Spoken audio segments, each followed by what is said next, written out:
Nasema Bwana ni mwema. Nasema tena Bwana ni mwema. Amina. Haleluya. Wakati mwingine tena ambao tunaenda tukumalizia sasa ibada yetu ya siku ya leo ambayo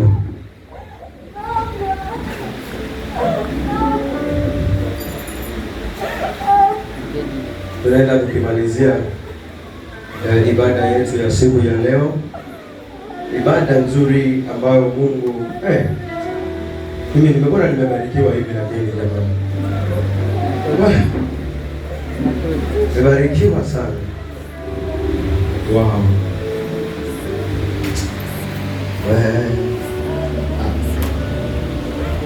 Sujawa msalaba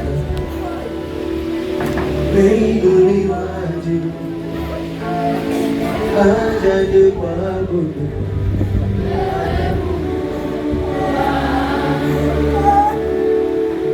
Sujawa msalaba umeinuliwa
katika jina la Yesu Kristo.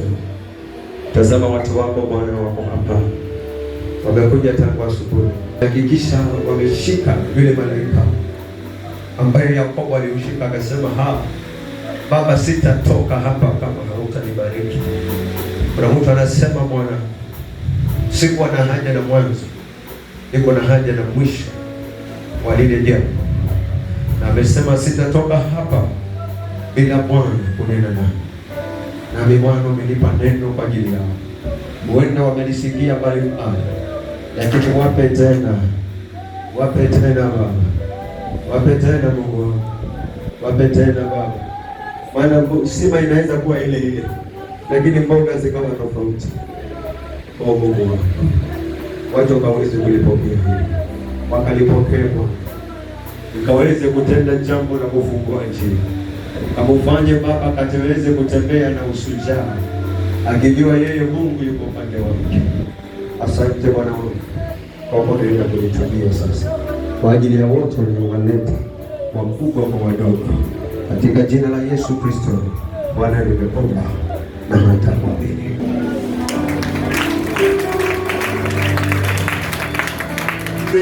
Zaburi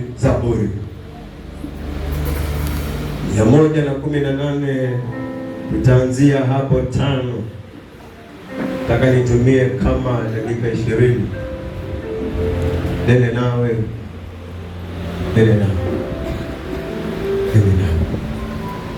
Nasema nahitaji kunena nasi. My Lord.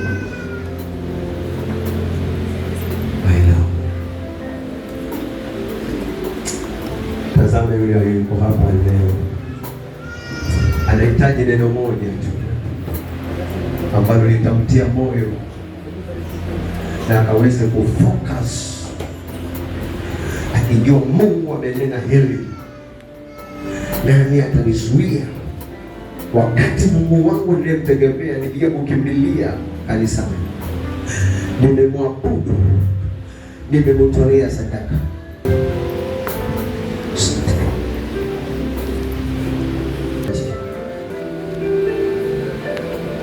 Amen. Kitabu ni cha Zaburi 118 kuanzia mstari wa 5 inasema, katika shida yangu nalimwita Bwana. Mwanangu, sijui katika mambo yako ama katika uchungu wako, sijui unahusisha wakina nani, sijui katika shida zako, sijui unahusisha wakina nani. Sababu sasa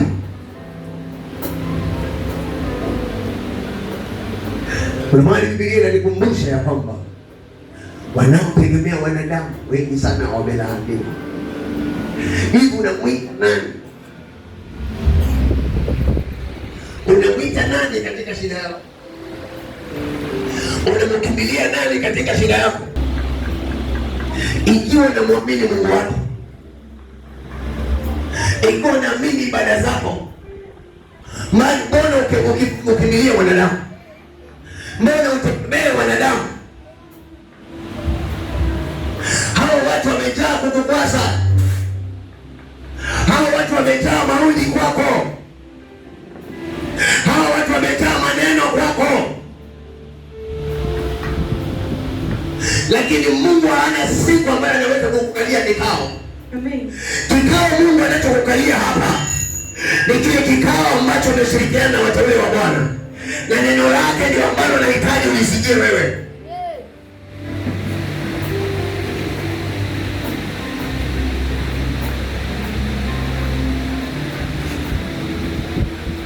Mungu amekuchagua wewe. Kuna mtu hajachaguliwa na Mungu, lakini Bwana amekuchagua wewe kupatikana hapa kanisani, kutoka kule mahali umetoka, na unajua kabisa naenda kanisani. Hata ukisikia maneno yoyote, achana na wao. Mwanadamu hawezi kukutenda lolote, hawezi kukutenda lolote. Mungu alipewa mwache na mdomo wake, akwambia mwanadamu hawezi kukutenda lolote. Mwanadamu anaweza hataomba mbingu, hajaomba mbingu.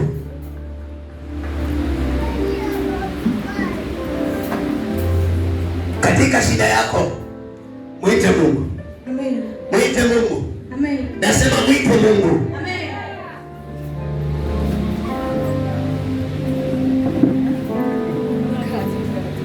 Kuna watu walikosa kumwita. Na siku moja nikuja nikahubiri kanisani hapo,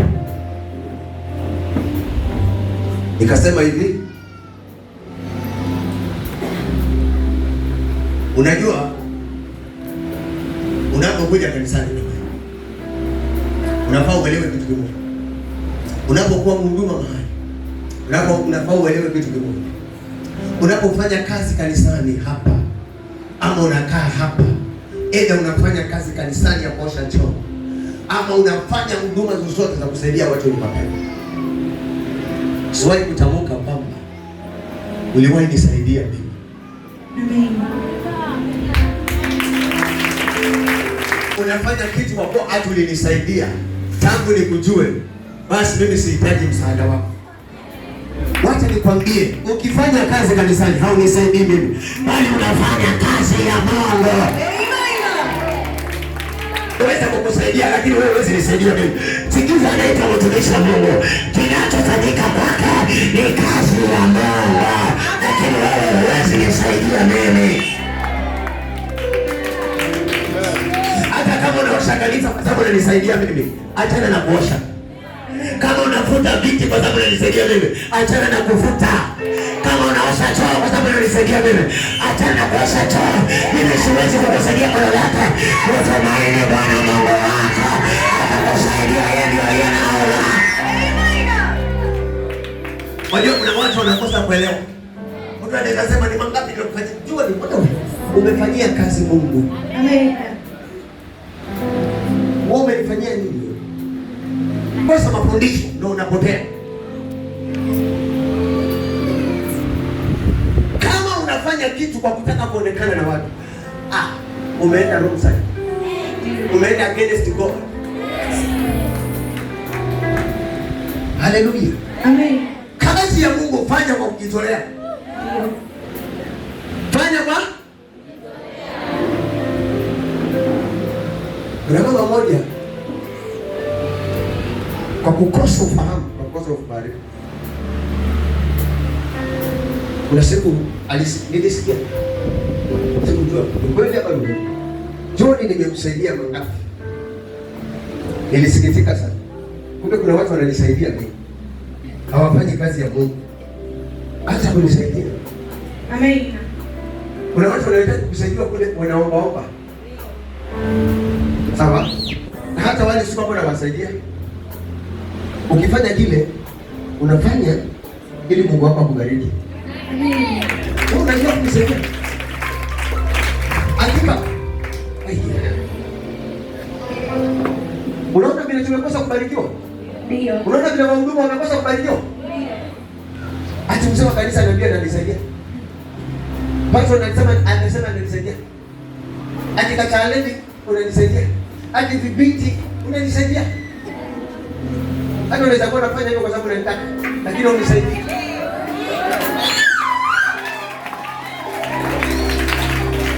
Akili zako zimekufa. Unatembea na umeoza, unatoka babu. Wacha tukutibu. Angalau tukutibu ujue kumbe nafaa nifanye kazi ya Mungu. Amen. Sikujua. Ukikaa mahali hata touch hausaidii basi. Amen. Akipo kenda polisi ya urudi. Aurudi. Na siku atakaporejesha umekosa madaktari, umepatana na manasi. Hawajajua vipimo vizuri. Hata unaosikana kwa njia nao unasema nimefanya mangapi pale. Nimefanya pale. Katika shida yangu nilimuita Bwana. Amen. Nasema nilimuita Bwana. Amen.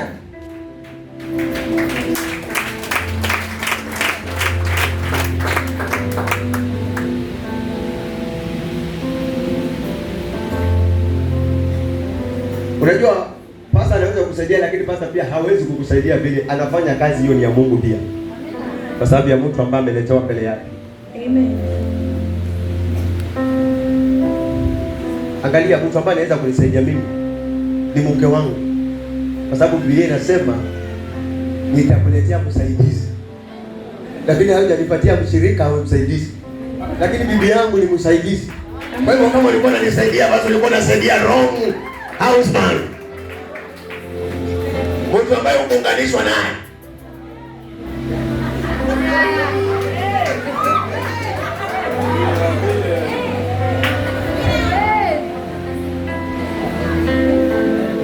Kwa sababu nataka ubarikiwe. Amen. Uache ile roho ya kwamba nilikuwa nasaidia kanisani. Uache kusaidia Mungu wewe, ni Mungu akusaidie wewe. Fanyia kazi Mungu akusaidie wewe. Anasema msaada wako katika Bwana. Hauko katika wanadamu.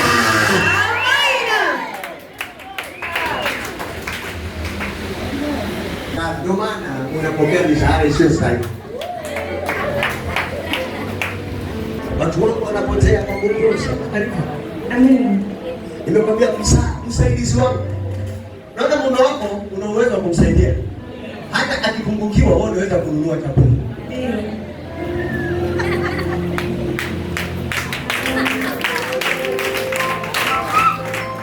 Sasa hivi umetoa pesa ya kwenda kujenga kanisa. Umenisaidia? Kama umenisaidia, chukua hiyo pesa yako. Lakini kama umefanyia Mungu kazi, barikiwa kuanzia saa hii. Haleluya. Barikiwa saa hii. Hata sio kesho, sio saa hii.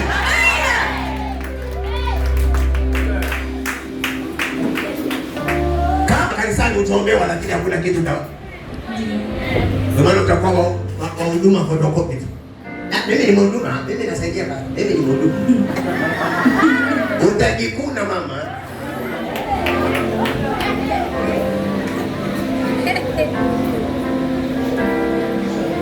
Tunakuja kulala kanisani ili ujulikane unalala tu kanisani. Ili pasta ajue ni wangapi wanalala kanisani. Inakusaidia. Kwenda.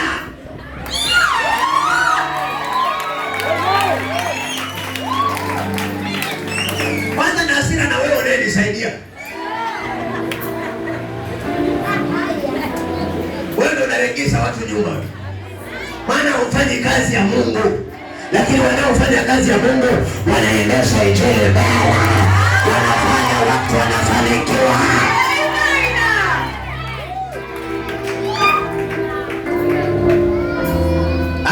Kazi ya Mungu ni nyingi lakini watenda kazi ni wachache. Maana wameacha kufanya kazi ya Mungu, wanasaidia mapasta. Sasa wewe unafanya huduma lakini kumbe hufanye kazi ya Mungu, bado haujaajiriwa na wimbo.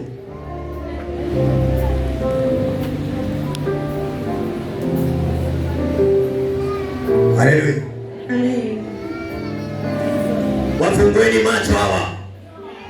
Hawa mama wafungueni. Hawa wazee wafungueni macho. Wana wakicheza watapotea. Hata ni miaka mingapi nimekaa na yeye, nimemfanyia kazi, umenifanyia kazi. Mimi nilikuajiri saa ngapi? Saa ngapi nilikulipa? Saa ngapi?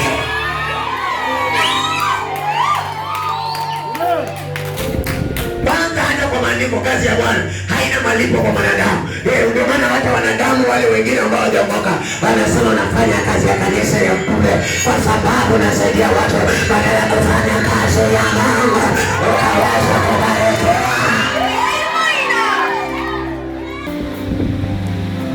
Masifa ya watu yatakuponza mwanangu.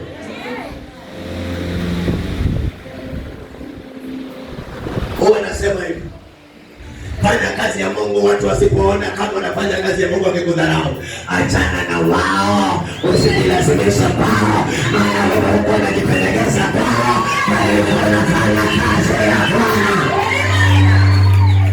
Achana na wao.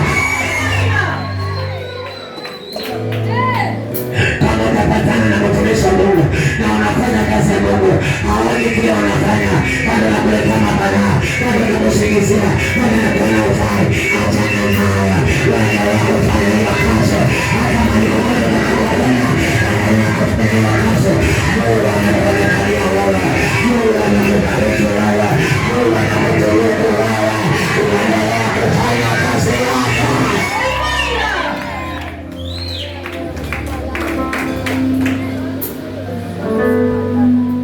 Usihubiri hapa ukasema unanisaidia. Achana na hiyo mahubiri.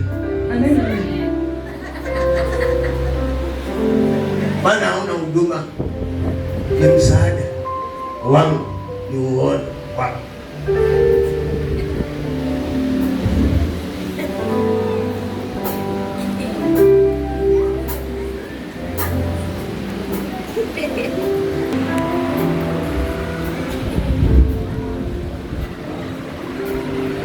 Umenisikia? Ndio. Umenisikia? Ndio. Wacha hicho kiburi. Amen.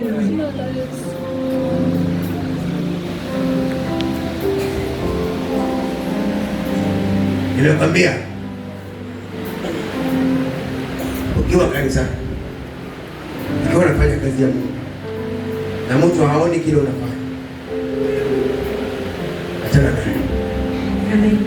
Achana. Hata mwachie huyo Mungu ulikuwa unafanya kazi naye. lakini Mungu bado anaona thamani yao. Nikawapea mfano, example tuseme tu mfano, ili kanisa livunjwe. Unafikiri watakuwa wamekuja huduma iliyo ndani yako? Ukinisema vibaya, unafikiri umesema ile kilichoko ndani yako? Biblia inasema ogopa auaye roho na hata mwili, lakini usiogope auaye mwili peke yake. Kuna watu watakusema mabaya lakini hawagusi kilichoko ndani yako. Kuna watu watakuwazia mabaya lakini hawagusi kilichoko ndani yako. Kuna watu wataeleza mambo yao lakini hawagusi kilichoko ndani yako. Kama hawaamini, waulizi waliofanya kazi naye ambaye ni Shetani, kama aligusa roho ya Ayubu, hakuifikia, lakini mambo yake hata mke wake akabadilika. Nakwambia hata watu ambao walikuwa nao wakabadilika, lakini kiweka ndani yako hakibadilike. Kama hakiwezi badilika,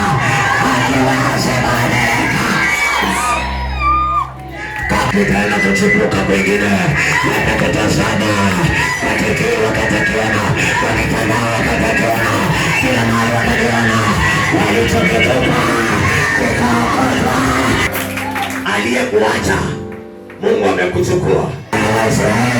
Waliteseka pale, lakini walikula mahali, walikula pale, walikula nyama, walikula nika.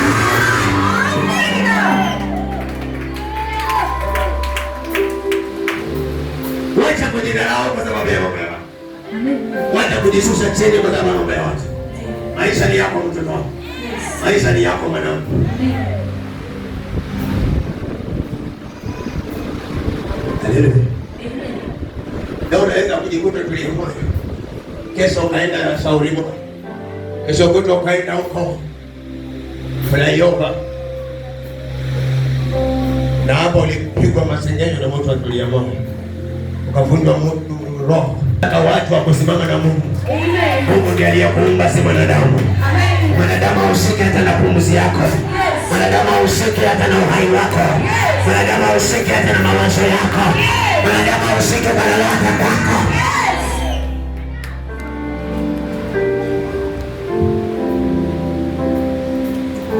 Nataka watu waliokucheka na waliokudharau wahudhurie harusi yako. Wahudhurie harusi yako. Wahudhurie harusi yako. Wahudhurie nyumba yako. Wahudhurie kazi zako. Wahudhurie maisha yako. Wahudhurie hata harusi ya mtoto wako. Na ujue ni mama fulani amekuja kwa harusi ya mtoto wako. Aanze kupigania nyama na michele pale. Aanze kupigania soda na michele pale. Hiyo kidole italishapata hiyo. Hiyo kidole ambayo itakalisha pata. Ninaikalisha kwa jina la Yesu. Ninaikalisha kwa jina la Yesu. Ninaikalisha kwa jina la Yesu.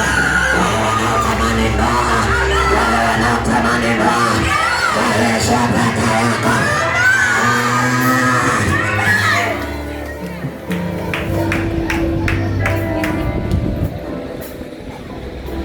Hazitakuwa pete kama hizi. Amen. Hizi sio pete. Ndio. Hiyo ni malaya. Hii sio pete hii. Unaona ni pete. Unaona na staili gani? Wataka kuvaa vitu kama hivi. Amen. Unajifungia ndoa yako. Ndio. Unajifungia maisha yako. Kuna pete za kifalme na kuna pete so masikini. Sasa ni nini hii unavaa? Unavaa hizi kwa kidole. Ni pete za maroho ya umasikini. Una shida wewe. Na kuokoa wewe. Na kuokoa, wacha kiburi. Amen. Sasa ni nini? Usiano ukivaa kama hii, mwanaume atakuja kubalika wapi? Ni wewe ndio ulikuwa umevaa. Wanawake, kama unatafuta ndoa, hata kuvaa vitu vingi kwa mkono. Kuna watu wengine wanaangalia signo, anaona huyu amechumbiwa na kumbe ni goromwe.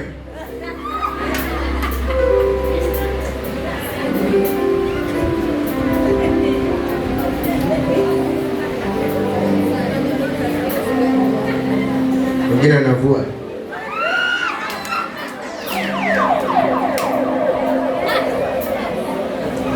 Baby wewe utaki kutongozwa. Hata ukija ukiona mtu anakutongoza amejipiga kifua.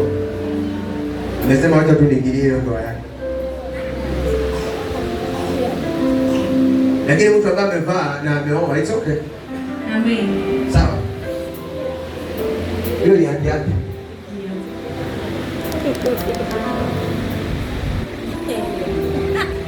Wanaume. Vijana. Unajua kidole cha kuvalishwa pete? Wakati wanajua. Hebu nyosha mkono kama unajua. Kipitisha hiyo kidole hivi. Lakini usinitukane. Kipitisha hiyo kidole hivi. Kifanye hivi. Kifanye hivi hiyo kidole. Kivalishwe pete. Nasema kivalishwe pete. Nasema kivalishwe pete. Kwa njia ya heshima. Kwa njia ya heshima. Kwa njia ya heshima. Kwa njia ya heshima.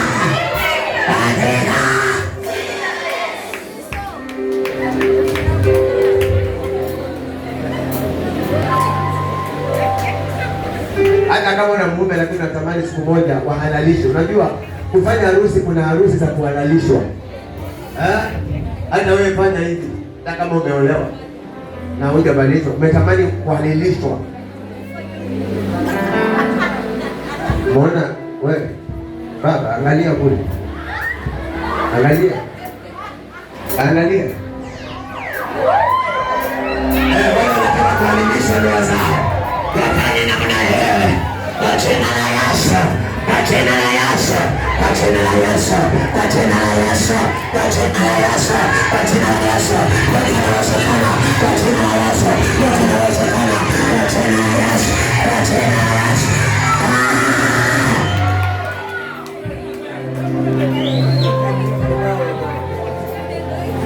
Wewe usifanye alafu uje pale useme nikipata naachwa, nikipata naachwa. Amen. Hallelujah. Amen. Sasa ule utakayempata ndio atakuwa msaidizi wako. Amen. Si mimi. Amen. Umenielewa? Wewe ndio unaweza kumsaidia, sio mimi. Amen. Mimi si msaidizi wako. Amen. Mimi ni mtumishi wako. Kwanza wewe ndio unafanya kutumikia wewe.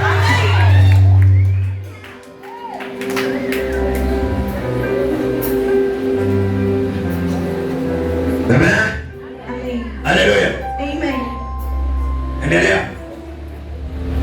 Katika shida yangu nilimwita Bwana. Bwana akanijibu. Bwana ndiye atakaye kujibu.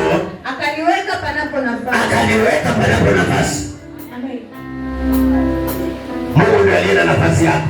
Ndio. Nasema Mungu ndiye aliye na nafasi yako. Amen. Yeye atakayejibu maombi yako ndiye aliye na nafasi yako. Yeye atakayejibu ufuru wako ndiye aliye na nafasi yako. Yeye atakayejibu sala yako ndiye aliye na nafasi yako. Kwa hiyo dunia naomba vizuri.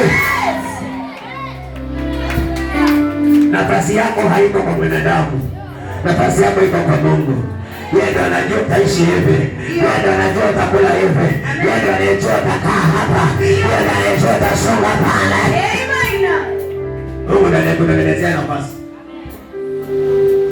Wanadamu wanaweza kukunyima nafasi, lakini Mungu hawezi kukunyima nafasi.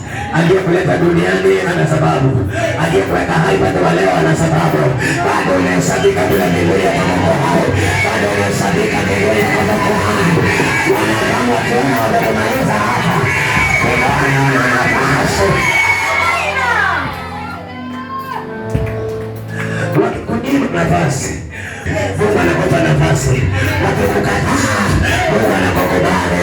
Wakikusema, Mungu anakubariki. Kwa upande wangu. Sasa Mungu akiwa upande wako, unajua Mungu yuko upande wako. Ndio wewe umekaa hapa, si ndio? Ndio. Ndio unamsikiliza yeye, si ndio? Ndio. Alafu unasikia sijui kuna nini, si ndio? Lakini nakwambia hivi, kaa ukijua kuanzia leo Mungu yuko upande wako. Mungu yuko upande wako. Hata kama kuna hali unapitia, lakini Mungu yuko upande wako. Hata kama kuna majaribu unapitia, lakini Mungu yuko upande wako. Hata kama wanakusema, Mungu yuko upande wako.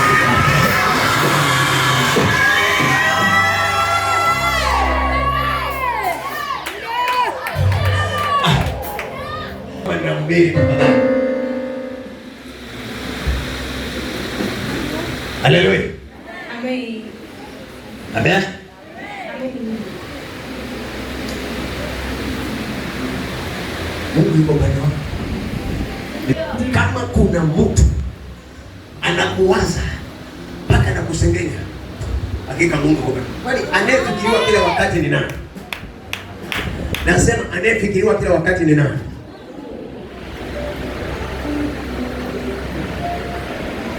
Sasa na umekuwa miungu kwa adui. Ndio. Kama Mungu anaweza piga mtu na magonjwa, wewe nao unampatia mtu answers na tumbo. Amen. Sababu ya kukuwaza tu. Anafanya kichwa kinauma kwa sababu ya kukuwaza tu. Anapata chakula kwa sababu ya kukuwaza. Unajua kuna watu walielewa. Kuna watu wanafunga kumtafuta Mungu. Na hapa kuna mwingine amekataa chakula kwa sababu anakosa umekuwa Mungu wako.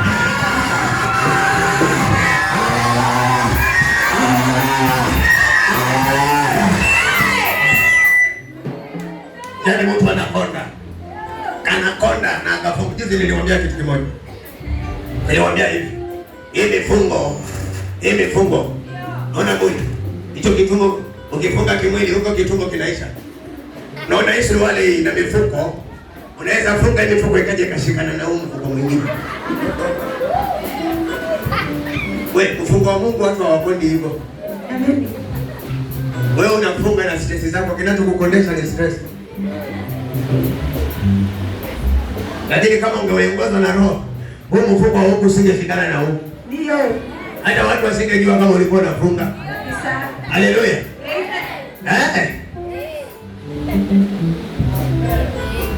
Lakini mfuko wako umejaza stress. Na unajua mtu akiwa na stress huwa anaisha haraka. Ndio. Masikio hayo, shingo hiyo. Si kwamba amefunga stress. Lakini akifunga kwa mfungo wa kiroho. Maana Mungu anamotia nguvu. Amen. Nasema Mungu, ni nani anaweza nitakutia kitabu cha Isaia? Isaia 58 kuanzia 8. Nazungumzia hivyo. Hebu tuende. Ni 52 ama 58. Hebu nenda 58 tuone. Kuanzia 8. Amen. Kitabu cha 8 inasema. Hebu sema, hiyo inazungumzia kuhusu mfungo. Amen. Ndipo nuru yako itakapopambazuka kama asubuhi. Kwanza ukifunga unafaa ubarikiwe na mambo yako yafunguke. Alafu na afya yako haya itatokea mara. Afya yako itatokea mara. Yaani afya yako itamka. Alafu na haki yako itakutangulia. Alafu tena haki yako itatangulia mbele. Amen. Ukisoma huku nyuma utaona mifungo. Hapo nimekusomea kwa sababu ya afya. Ndio maana nimekwambia hiyo suruali haiwezi kuja kutaka mifungo ishikane. Kwa sababu mkanda umekunja mkanda mpaka imekuja kufikana mifungo. Ukienda huko kijana unaweka mfungo wa left kumbe ni wa right.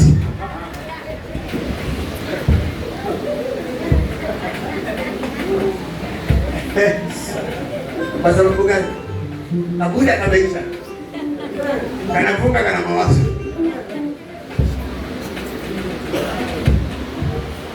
Sasa wewe funga mfungo na mawazo. Nitakuona kichwa tu peke yake. Kichwa, lakini nyama zote Mungu merudi ndani kweli. Ile kwamba lakini siku lakini si ile benti mpaka inakuja na tikani. Benti yani inaruka vishimo. Mpaka unamotoboa. Halo. Yes. Ama ilikuwa inakuja hapa, sasa inazunguka. Inakutana tena inaanza nyingine. Zile taiti zako zote mama, hakuna inayokutosha hata moja. Ukija kucheza hapo tunapata chini. Amen.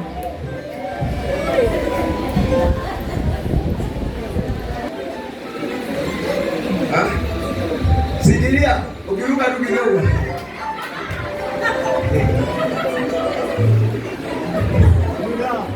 Tunaona kama ikapaka kumbe.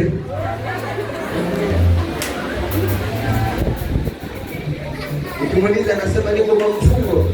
Muulize vizuri. Halo. Kwa sababu Mungu hayuko upande wako. Mawazo yako upande wako. Lakini mawazo yako ukimkabidhi Mungu, anasema hiyo nira yake ni laini.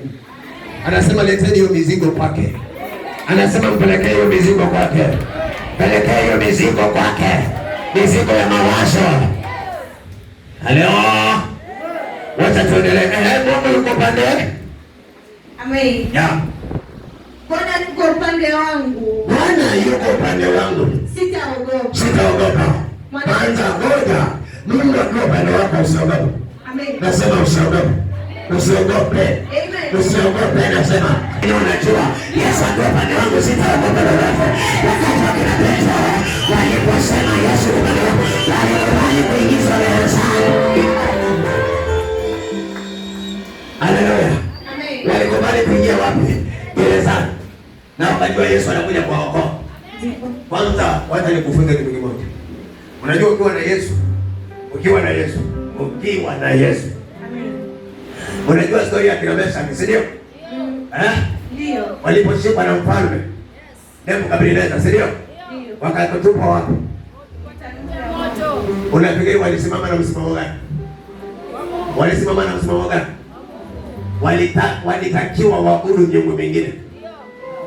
Unaweza patana na vikwazo vya kila aina mwanangu. Watu wakataka kukusurutisha wafanye vile wao wanataka. Lakini mahali kwako roho yako inakwambia hapana. Hapa ndipo palipo na Yesu. Ndio maana wakasema fanyeni vile mnafanya. Fanyeni vile mnafanya. Haleluya. Wakawafunga na kamba. Wakawafunga na nini? Na kamba. Wakawatupa katika moto. Lakini maandiko likiyasoma waliotangulia kuwatupa hao walichomeka, walipoingia pamoja na kuanza kuchomeka. Cha kushangaza wakaongezewa kuni na wakaongezewa maneno, lakini Yesu anapongezea.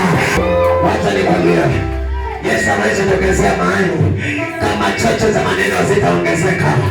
Lazima wakati unakaribiwa, unakuta kuna mambo mengine yanajitokeza, kuna vitu vingine vinajitokeza, unakuwa katikati, jamaa wengine wanakuta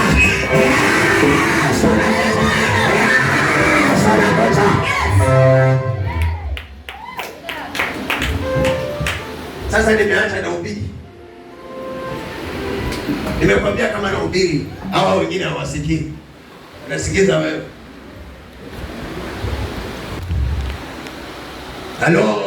Yes. Haleluya. Amen. Bila sikia tu ti. Achana hiyo ti. Wao watu wanataka kusikia neno. Amen. Baba. Haleluya. Amen. Amen. Wakapatikana wanne. Watu wanaweza kukuacha ukadhani uko peke yako. Nasema watu wanaweza dani uko peke yako. Yaani katika hiyo shida wanadani uko peke yako. Nakwambia watasubiri sana uanguke. Watasubiri sana uchakae. Watasubiri sana usambaratike. Lakini hakuna mtu atasambaratika hapa. Hakuna mtu ataanguka hapa.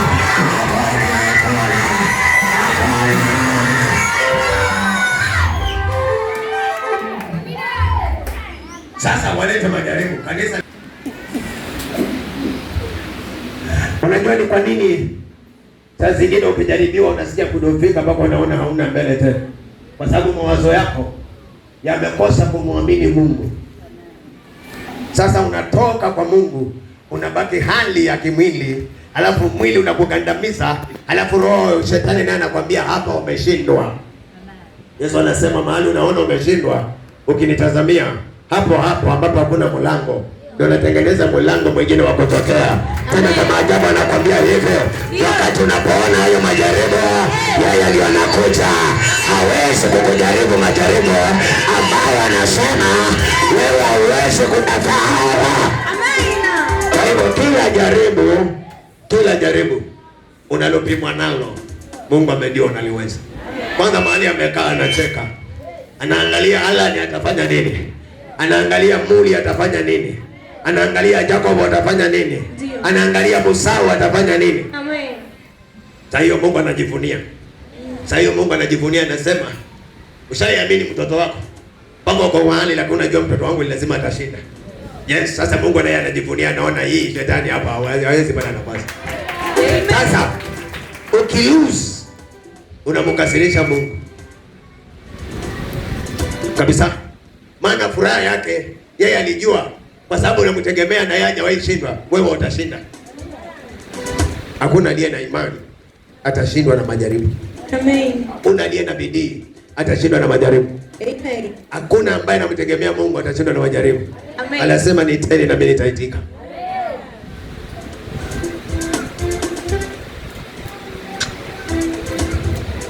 Nimekwambia huu mwaka, hata kama unaona nini, sio mwisho wa maisha yako. Amen. Sio mwisho wa maisha yako. Amen. Sio mwisho wa maisha yako. Amen. Sasa wewe unafikiria mambo ya njaa. Kuna tajiri sasa amekufa. Kuna tajiri sasa amekufa na wewe unapata shida na njaa. Na mtu ameacha pesa zake. Na yeye anatamani angalau angekuwa mzima kama wewe. Wewe ni wa wapi wewe? Wewe ni wa wapi? Hivi hizo shida zako unamwelekezea Mungu? Kama ungekuwa una roho ya kumwelekezea Mungu, sio kuwa na shauku katika maisha yako, ungelijua tu haya majaribu ni ya muda mfupi, lakini kule mbele nakokwenda Mungu amenitangulia. Amen. Amen. Endelea. Tunamalizia. Bwana yuko upande wangu, sitaogopa. Bwana yuko upande wangu, sitaogopa. Mwanadamu atanitenda nini? Kwanza huyo mwanadamu atanitenda nini? Ni swali. Mungu akiwa upande wangu, mimi sitaogopa. Huyo mwanadamu kama mimi atanitenda nini? Atanitenda nini? Atanitenda nini? Huyo mwanadamu atanitenda nini? Nauliza, mwanadamu atanitenda nini? Kwani hata akiongea ananigusa wapi? Hajui hesabu za nywele zake. Na mimi sijui hesabu za nywele zangu. Ninapotegemea anayejua hesabu ya nywele zangu. Shida iko wapi? Haleluya. Haleluya. Amen. Haleluya. Amen. Hapo naogopa wanadamu. Huyu hatuelewi. Hata badala umeelewa. Wewe ni muoga. Mmoja. Sikiliza hii story. Ninajua unaijua, lakini wacha nikugusie tena. Kulikuwa na kanisa kama hili. Pastor anahubiri kama hivi. Anawatia watu moyo. Napenda Yesu. Haleluya. Watu wakaimba mpaka wakaapa. Niko tayari kufa kwa ajili ya Yesu. Wacha komanda mmoja tu hapa, pengine ni kama hapa ni kodi tu. Akavaa mavazi kama vile alishababu anapovaa. Akakuja na bunduki, hata ilikuwa haina risasi. Kaingia kanisani. Sema nani ambaye anasema na Yesu? Wote wakasema bismillah. Haleluya. Amen. Nani nimesikia hapa mnasema Yesu ni Bwana? Nani? Wote chini. Pastor mwenyewe chini. Hizo pastor ni nani? Wanaogopa hata kumuona pastor. Pastor anaogopa hata kusema ni mimi. Nimesikia mkisema Bwana Yesu hapa, Bwana Yesu nani ambaye anasema hivyo? Katoto pamoja. Au mlitoa kama miaka 10. Sababu wamefuna Sunday school, wamempenda Mungu vizuri. Akainua mkono. Akasema mimi hapa nampenda Yesu. Ambaye chukulieni huyu akauliwe. Akachukuliwa yule mtoto, akaenda naye kule nje. Wakapiga risasi za hewa juu. Wow, walipojua sasa mtoto amekufa, bado kikabarika. Yaani pake pasa, yaani pake kanisa nzima. Wote wanakuwa sala ya mwisho. Hawasali tena baba yetu aliye juu mbinguni. Sasa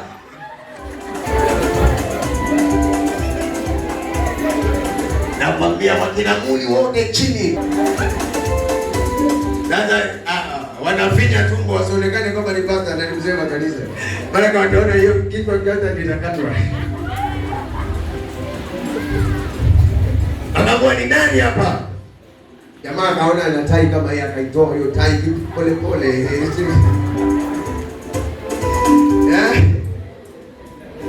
Akazunguka, anawakanyaga. Sasa ile komanda kwa sababu aliingia kwanza kwa madhabahuni, akajua huyu aliye madhabahuni ndio baba. Akaenda kamkunyaga. Akasema wewe ndio pastor. Hapana, mimi hata nilikuwa nimeandikwa hapa. Akaambiwa wewe ndio pastor. Hebu kaa hivi tumupige risasi. Alisema mimi hata niko tayari kusilimu. Hata nilikuwa natamani mtu anisilimishe.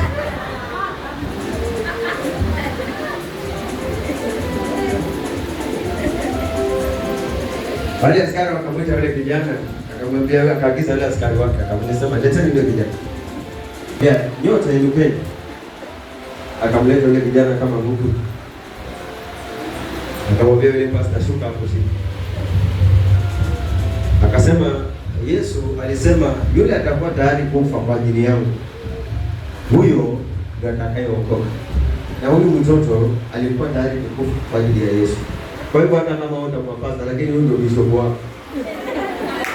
Kwa sababu watu kama hawa ndio wanaotafutwa. Haleluya. Kwa msimamo. Amen. Haleluya.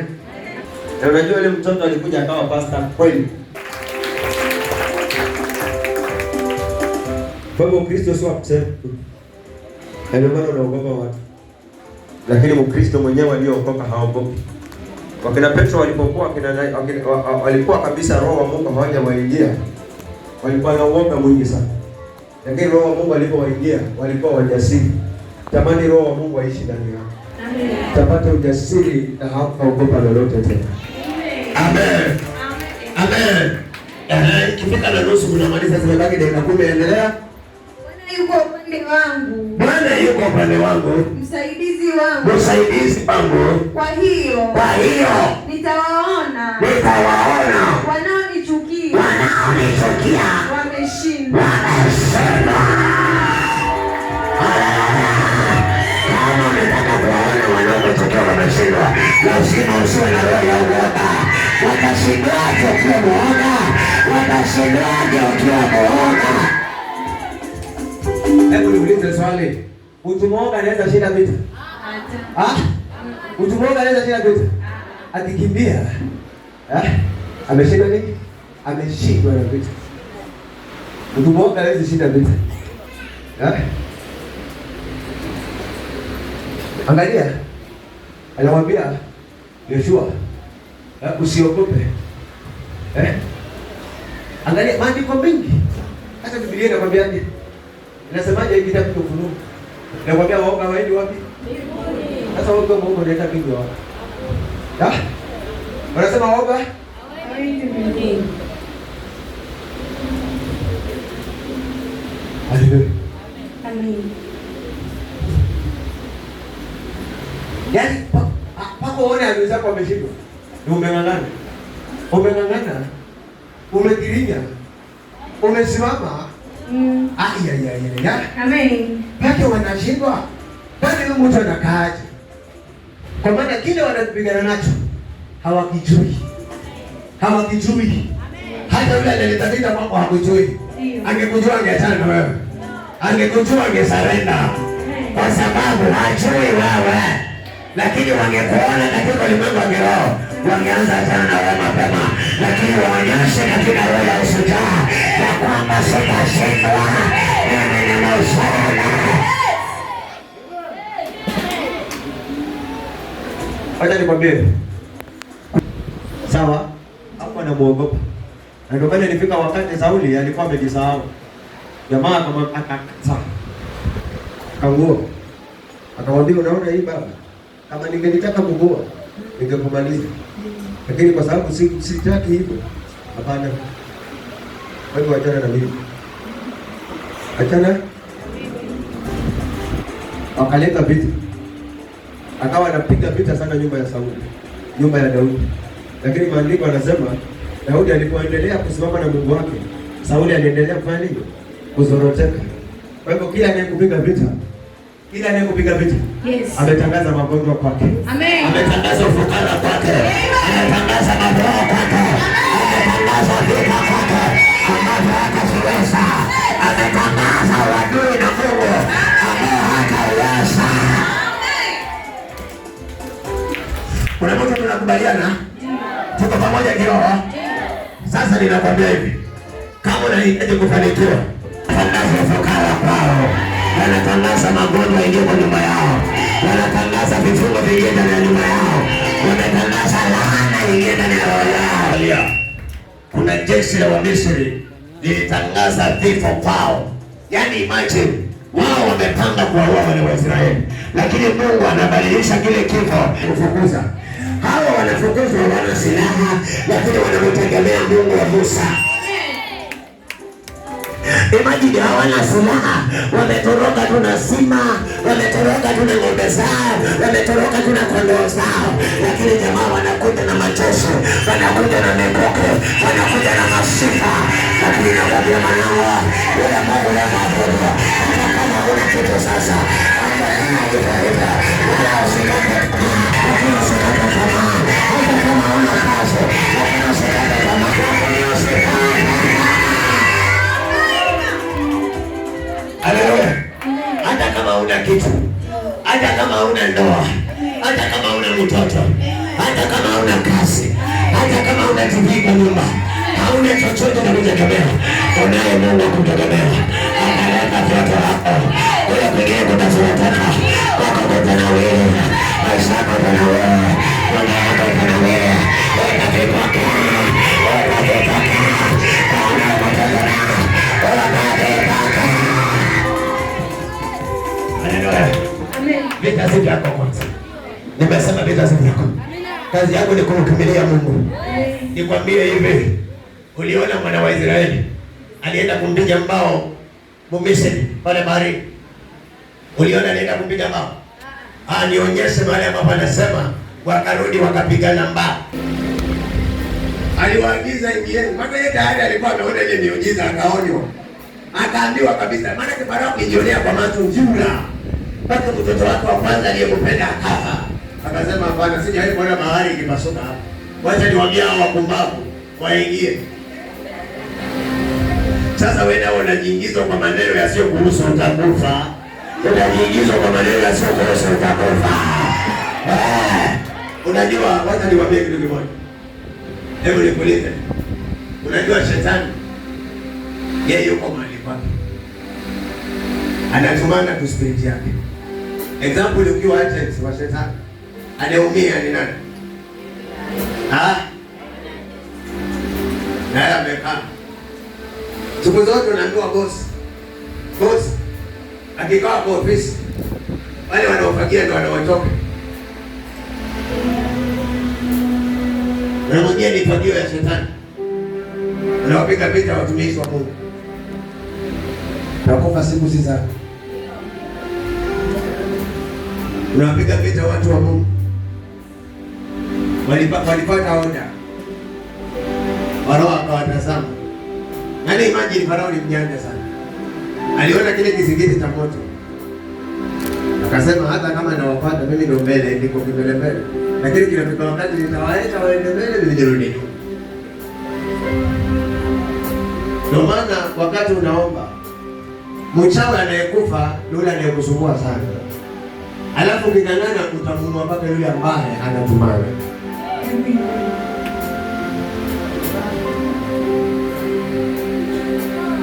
Unajua ninapokuombea hapa, ni maroho yaliyotuma kwako yanatoka. Mungu apende kumregeshea. Lakini wewe ndio ulikuwa unaumia kwanza.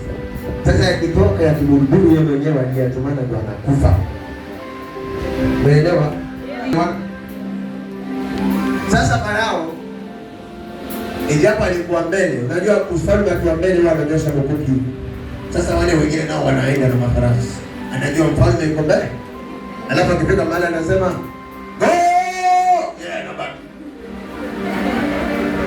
Jamaa zikakurutana. Mungu hapo ana haraka. Alihakikisha watu wameingia. Aliyebaki ni Farao. Akambua Farao, wewe huwezi shindana na mimi. Angalia leo watu wako ndio wategemea. Wanakufa wote. Wewe kama ukijua kama pasta wako alikwambia Farao alikufa, yeye ni muongo. Yeye ndiye alikufa kwa sababu Farao hakufa. Wale walirudi nyumbani.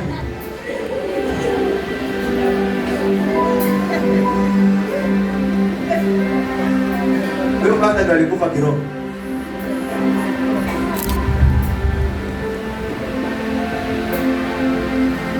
lakini jeshi la Farao wote hakuna aliyerudi, walikufa. Fanya chochote huyu bwana akiwa upande wangu, na usifikiri kukimbia. Wanaweza kukimbia asije kurahisi. Sasa katika hali shida ulio nayo ni kukimbia kule, ni kukimbia, lakini unamtumaini Mungu. Ile shida ulio nayo angalau uvuke ukiwa salama. Unakuta katika ile mto kuna mawe, unarukaruka, unatafuta maji, unapita. Lakini walipofika kule mwisho, wakakaa mahali, wakatazama jeshi la Farao vile linavyoendelea juu ya maji, wakakumbuka na wakaimba nyimbo pale. Biblia inasema nyimbo ya Musa, Mungu wa Musa aliyewaokoa katika mto ambao Mungu aliwatendea muujiza. Ndio maana wanasema miujiza ya Musa. Haleluya! Ukitaka kuyaona haya miujiza katika maisha yako, Yesu alikuja akarahisisha. Yesu hakutaka mapasta waabudiwe, akawasema ufalme wa Mungu umekaribia, umekuja na uko ndani yako. Uko wapi? Ndani yako. Ukimkubali Yesu, umempokea ufalme wa Mungu. Omba lolote kwa jina lake utapokea, lakini uwe na imani na uwe na msimamo wa ile imani. Imani isiyo yumba yumba, imani iliyo strong.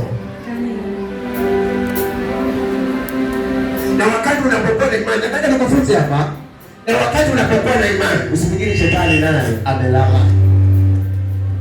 Hapo ndipo utajaribiwa na majaribu mpaka uone ya kwamba yale maombi yako hayajafikia Mungu. Hapana, yamekufikia. Lakini huyu upinzani wako anataka kuhakikisha ya kwamba haujafunga lolote, haujaomba lolote. Hata kama utatulia rafiki yao, lakini hauniwezekana.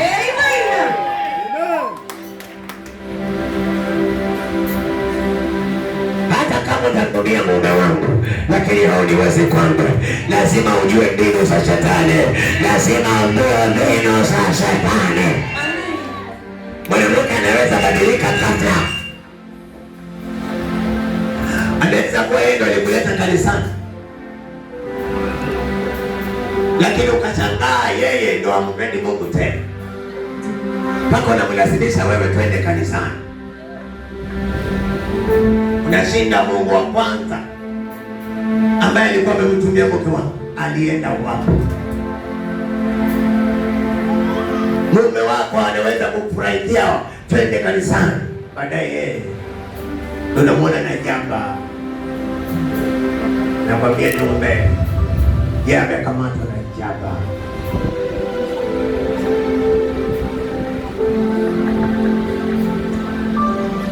Wanadamu anaweza badilika, lakini Yesu hawezi badilika. Yoyo empata siye badilika. Yesu empata Mungu wangu mabadiliki. Haleluya, hawezi badilika. Yoyo empata siye badilika. Yesu hawezi badilika. Empata siye badilika. Yesu hawezi badilika. Ndio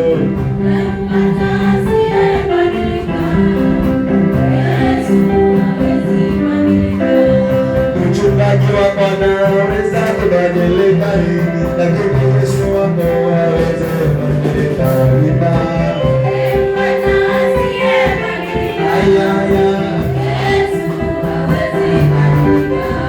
Awashirika wote anaweza kubadilika, lakini Baba hawezi kubadilika.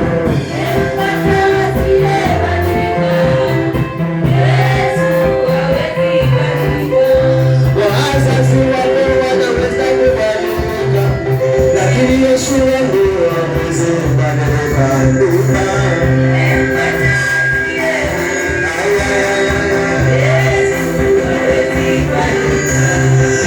Ndugu zangu wanaweza kubadilika, lakini Yesu wangu hawezi kubadilika.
Mwanadamu hawezi pangusa chozi lako.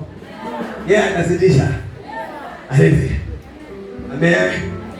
Naweza shikana na mtu ukasema, ulikuwa wapi? Kumbe na yeye anakwambia bado wewe. Lakini mpate Yesu. Mpate Yesu. Ulikuwa wapi Yesu wangu? Mbona huko nifungua akili ya kukuabudu mapema? Amen. Ndio maana kuna kanyimbo kwa Yesu tunasema, sijachelewa. Sijachelewa. Sijachelewa. Sijachelewa. Sijachelewa mimi. Sijachelewa. Haujachelewa. Haujachelewa wala usikate tamaa. Usikate tamaa. Nasema usikate tamaa.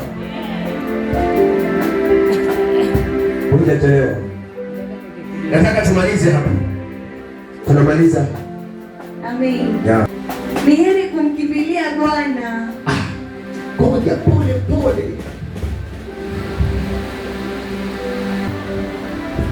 Kumkimbilia Bwana kuliko kuwatumainia wanadamu. Kuliko kuwatumainia wanadamu. Kuliko kuwatumainia wanadamu. Ni heri kumkimbilia Bwana kuliko kuwatumainia wanadamu. Ni heri kumkimbilia Bwana kuliko kuwatumainia wanadamu. Ni heri kumkimbilia Bwana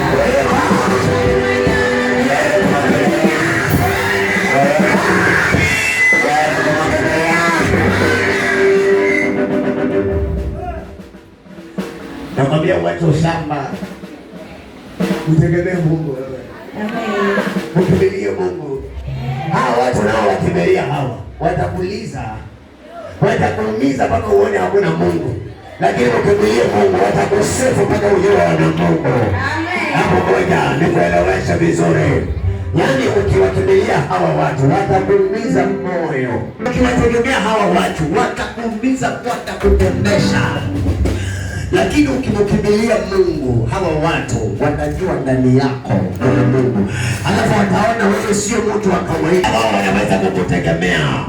Utainuliwa sifa zingine ambazo hakuna nazo. Yaani Bwana atakufinyanga, atakutengeneza uwe chombo cha thamani. Kinachoonekana na watu, kila mmoja kifanani. Yesu alikufinyanga. Watu walikuwa wanaona kile chombo anachokitengeneza hakitengenezeki. Mungu anasema alipomwita Bwana mwenyewe akachukua kile kilichoharibika, alafu akakitengeneza tena. Umeharibiwa kwa kutosha. Umedanganya kwa kutosha. Umeharibiwa kwa kutosha. Sasa Yesu anakuletea Bwana akufinyanga, akutengeneza, akubadilisha. Unaweza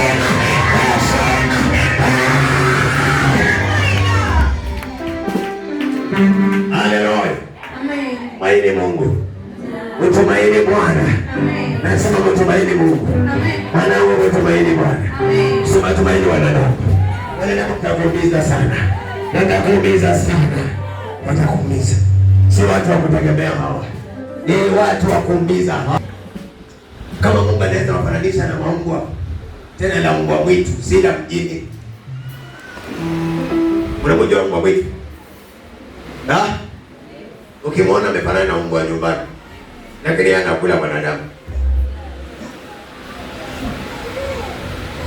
Naweza kana mtu kadani rafiki yako, lakini hiyo ya kwako akayatoa yote akapeleka nje, akahakikisha umeanguka.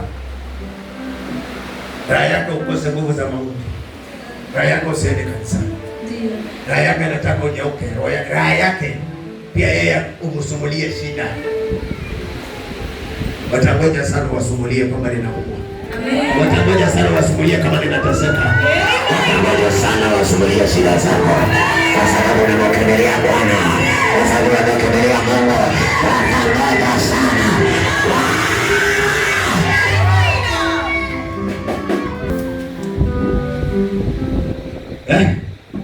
Watangoja sana. Unajua kuna watu leo wanakuombea mabaya, wanatamani tu kusikia kwamba mtu fulani ako hospitalini. Nakwambia watangoja sana. Wao ni wanadamu wanaongojea mabaya. Wanataka kusikia tu kwamba sasa hiyo hauna huduma tena, ya kwamba huendi kanisani tena. Maana Mungu anapitia na kwao, sio? Nakwambia watangoja sana. Watangoja sana. Watamani wapigie watu, wapigie simu, uwaambie sasa inalala na njaa. Nakwambia watangoja sana. Watangoja sana. Sisi ni wale tunaitwa maskini jeuri. Hata kama hatuna, lakini hatujionyesha kama hatuna. Yaani tunapata Bwana, tunaendelea na Yesu.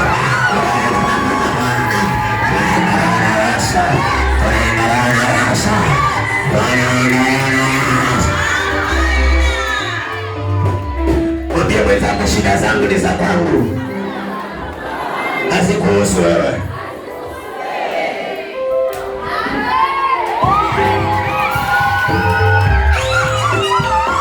Mwambie tafuta ya kwako. Kama unamwogopa, msute hapa, msute hapa. Mwambie tafuta ya kwako. Tafuta ya kwako. Tafuta ya kwako. Ya kwangu ya Yesu. Ili kunyusuia. Na kuashia nini wewe? Na kuashia nini wewe? Mwambie aombe. Mwambie aombe. Mwambie aombe. Chunguza maisha yako.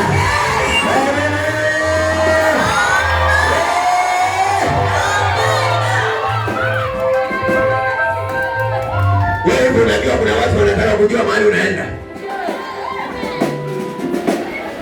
Sasa unashindwa kuambie kama nani.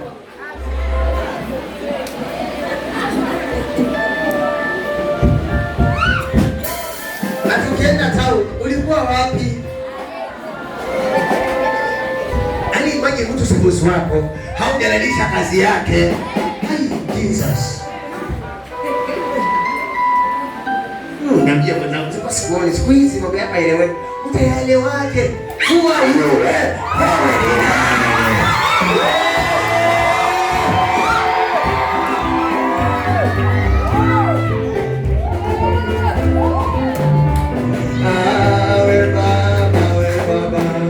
Baba pokea sifa mimi.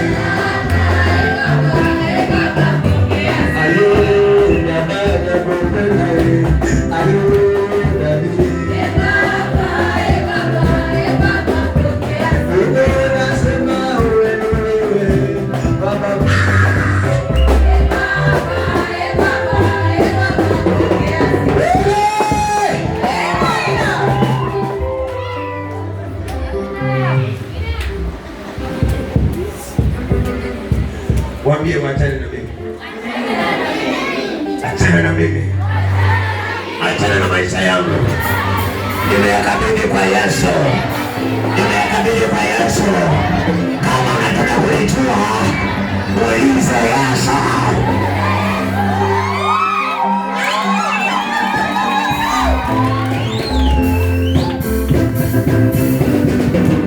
Najua wanapenda kusikia makanisani kuombea.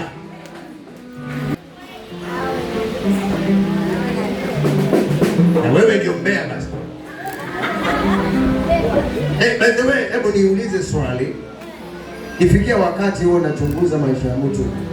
Hii yako yako sawa? Yako yako sawa? Unakula vizuri? Unalala vizuri? Una TV nzuri? Uko na friji? Uko na gari? Uko na biashara? Maskini mkubwa. Kumbe umekupatia umaskini na maji. Umeacha kushughulika na ya kwako. Unashughulika na mwingine. Aya. Umegeuka amri ya Mungu ya kwamba usihukumu usije ukahukumiwa. Sasa unajua wewe ndio mwenyewe umejihukumu.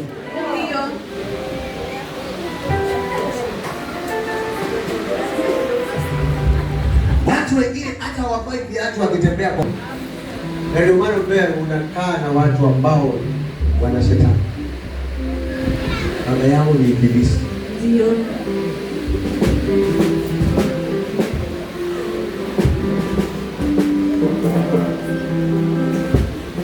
Umefika na malago? Namba 9. Lakini ndio heri kumkimbilia Bwana kuliko kuwatumaini wakuu. Wakuu ni wakina nani? Wakubwa. Ndio unapata nini? Hakuna aliye mkuu zaidi ya Mungu. Hakuna aliye mkuu zaidi ya Mungu. Daudi alibarikiwa kwa sababu alimtegemea Mungu. Akasema sina tena kukaa barazani mimi. Nilikuwa nikitafakari neno la Bwana usiku na mchana. Tazama Daudi yale maneno anawaza.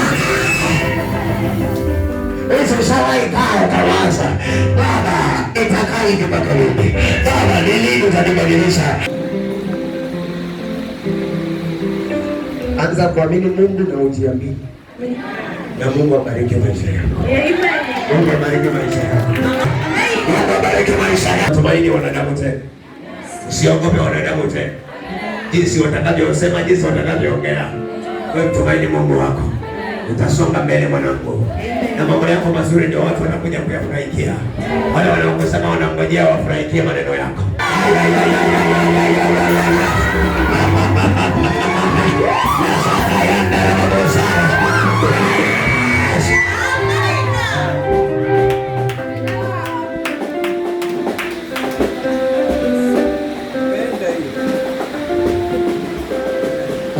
Nyumbani kwa baba, nyumbani kwa mama, hakuna matata, nyumbani kwa baba yangu, hakuna matata, hakuna mbaya, hakuna matata, hakuna ulevi, hakuna matata, hakuna matata, yamani tele Yesu, hakuna matata, yamani tele baba, hakuna matata, hakuna matata, hakuna matata, hakuna matata.